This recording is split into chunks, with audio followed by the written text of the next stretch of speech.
Yes, ukiachilia mbali kuwa mkoa wa Mbeya ni miongoni mwa mikoa kutokea Tanzania ambayo inasifika zaidi kwa kuwa na baridi, lakini unaambiwa tarehe 30 kwenye Retro Night moto utawaka. Yaani siku hiyo unaambiwa ni burudani mpaka good morning. Been wavy since morning. Not talk to me in public. Wanangu wa Green City ni aje? Bana, kitu pekee ambacho naweza nikasema nataka nione, nataka nishuhudie hii show ya Mbeya itaifunika ile ya Dodoma iliyofanyika last time pale kwenye mkoa wangu kwa wagogo wenzangu.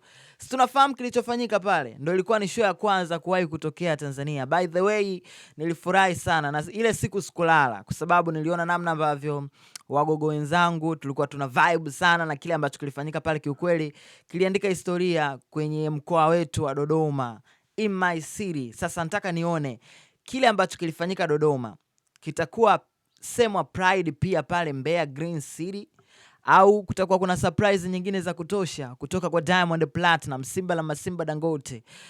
What you have on your mind? Una kipi hasa cha kuzungumza? What you had to say? Drop comment yako chini ya hii video, afu unaambie unahisi kitakachoenda kufanyika Mbeya kitavunja rekodi ya kile ambacho kilifanyika kwenye mkoa wangu mimi Dodoma nilipozaliwa. Nini hasa kitatokea? Bana, by the way, big shout out kwa Simba la Masimba Dangote.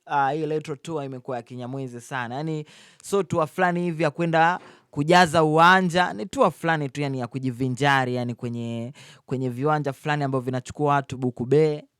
Kama ambavyo tuliona kilichofanyika Dodoma pale. It's so amazing. Sasa nataka kuona Mbeya itakuwaje.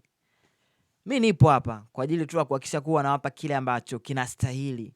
Hizi story ambazo unazipata tu hapa mshikaji wangu, uzipate sehemu nyingine yeyote. Hakikisha unanifollow hapo, mimi naitwa Bounce.